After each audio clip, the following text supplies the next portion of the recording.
When we think about mental health, we think about things like actually needing to have experienced trauma or have some sort of chemical imbalance to need to take care of your mental health. But in fact, that's not true. And we take care of our mental health every day without realizing it, or neglect it every day without realizing it. Mental health, just like our physical health, and taking care of it is for everybody. And that's something I want to remind people of today. Welcome everybody. Welcome back to those who are coming back to my channel. Hello to those who are new. I'm Ann Blackwood, your Silicon Valley Sage Sister, here to bring consciousness to the forefront of your daily life to make life a little kinder and simpler. Let's just dig right into this.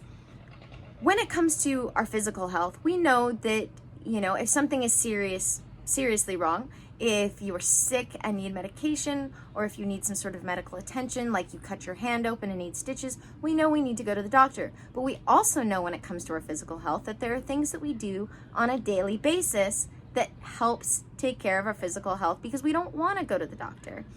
There are things that we do that we do to keep us healthy and happy. And that is the same thing when it comes to our mental health.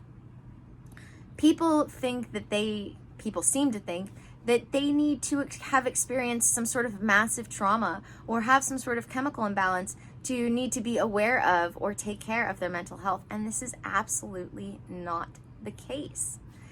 When it comes to our mental health, there are things that we can do on a daily basis to make sure that our mental health is taken care of. Really, there are a lot of things that we do on a daily basis that we don't realize is us looking after our mental health. Think about the fact that self-care has become a, buzzword, popular topic in the self-help and spiritual communities. But when we think about self-care, a lot of people think about bubble baths, indulgence, but really at the root of self-care and that concept, it's really all about making sure that on a daily basis, moment by moment, you are being aware of your needs and making sure that they are met. That is truly what self-care is all about, is making sure that you're paying attention to yourself enough that your needs are being met from moment to moment. One of my favorite memes says something like, people go to therapy because of the people in their lives who won't go to therapy. And I always loved that. Much of how we go about life, as I said, has to do with us taking care of our mental health without even realizing it. Things like negotiating relationships, things like when people talk about work-life balance.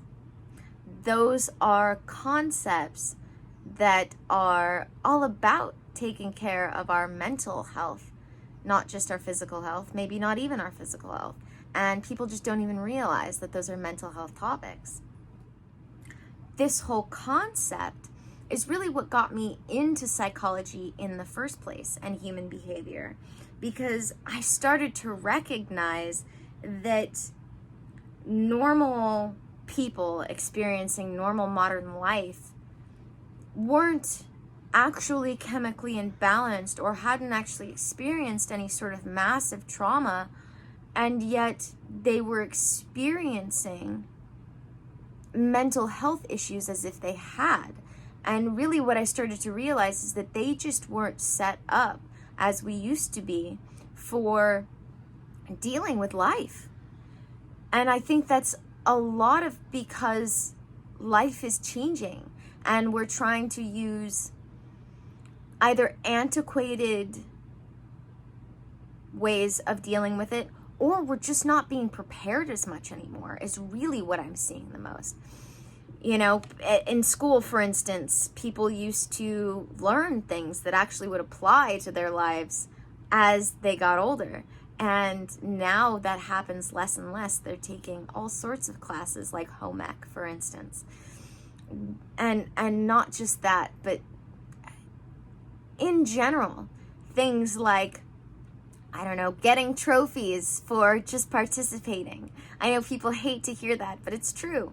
If you give somebody a trophy just for participating, that takes away from some of the things that we need as human beings to learn from those experiences.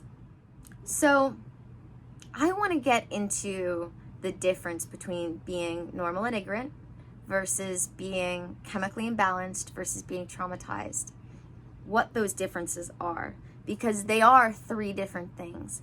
And I've been noticing that people get them confused. I've been noticing that, for instance, the kids that I work with on a weekly basis, they would come to me and use terms that they didn't understand. And I was noticing that this is a big problem, because language as our way of communicating is so important that we actually communicate. It is so important that we communicate what we actually mean, what we're actually feeling and experiencing, not just what we've been told, if you get kind of what I mean. So like, or not, you know, it's important to make sure that you're not just imitating something for the sake of imitating it, but that you're expressing yourself because you're actually feeling it. And so this is where my concern came in for this, was that I started noticing that people really didn't understand the difference between just experiencing normal life for what it was, the ups and downs, the highs and lows, versus actually being traumatized, versus being actually chemically imbalanced, which are a spectrum of each other when it comes to mental health. One of the differences that I noticed was the fact that when it came to being a normal person or someone who was traumatized, talk therapy works for them. It actually is something that can cure them of their issues, as where someone who is actually chemically imbalanced cannot be cured through talk therapy. They actually have a brain that's making their chemicals in a way that is actually abnormal, that requires chemical influence to rebalance them. So being aware of this, sort of getting a firsthand experience with this, opened my eyes to how these things were different. Because what I started to notice as well was that for those that were receiving medications, the ones who they seemed to work for were the ones who actually didn't need them. As where those who needed the medications the most were the ones they worked for the least. And that was very saddening to realize that because we were normalizing mental health, we were starting to sort of skew this idea of what was actually normal or abnormal, when what the intention was to normalize it in the sense of making it so that those who experienced it didn't feel bad about themselves, when in fact what we actually ended up doing was making it so that people who weren't experiencing mental health issues thought that they were. That's part of another reason why I got into psychology, because I was noticing this trend before I really was deep into the understanding on an academic level. When we take care of our mental health, even if we're not set up as a child to do so, but especially if we can be, we can go through life happier, healthier, safer. But we also have to understand that we can be normal people having normal experiences, and that's okay. That's more than okay. That's great. You don't need to be traumatized or chemically imbalanced to need to take care of your mental health and to want to take care of your mental health. It's something that we should all be aware of that we are doing, let alone want to do. Because as I remind people, when it comes to the human as parts of a whole, we have our mental health, physical health, and then what I call spiritual health, which applies to even people who aren't religious or deeply spiritual. But as I like to remind people, when all three of those things are healthy, that's when happiness comes naturally. And I watch people who will just focus on one and then wonder why they're still not happy. And it's because we as a human being are a system. We're a system of parts that all need to be healthy and taken care of. And that's part of why I like to break it up into physical, mental, and spiritual health. Because even though you could kind of, for those who aren't spiritual, put that spiritual aspect into the mental, I find it's important to separate them. But what I really started to notice as I got deeper and deeper into psychology, and once I started counseling people myself, that these systems all have to be in working order like a car. You know, you might change your oil in your car all the time or change the tires, but if your electrical system goes down, then changing your oil isn't really helpful. And so this is what I see happening with people, is that they'll be experiencing problems in life and be like, well, I'm doing all my exercise and I'm eating right, so I don't understand why I'm still not totally happy. And it's because you're missing an entire part of your system that's probably not healthy, is almost guaranteed to not be healthy, because you're not aware that you need to be taking care of it, and probably aren't taking care of it, or taking care of it, as I said, a little bit, because we all have things that we don't realize are pivotal parts of our mental health that we've just gotten used to knowing we need to take care of, whether we are taking care of them or not. But a lot of us don't even take care of those. And that just, it makes me so sad, because it's one of those things where it seems so obvious to me, because I am so well versed in these things. And I have to remind myself that they're not obvious to everyone, that not everyone has the experiences that I do and don't have the information that I do that culminate in what is obvious to me. And so that's why I do these videos, to get out all of the information. I will literally sit down and ask myself, what are the things that I find most obvious? And then I'll go ask people, is this something you're aware of? And that is partly how I will decide what to make videos on. Because my goal really is to bring, as I say, consciousness to the forefront of people's daily lives.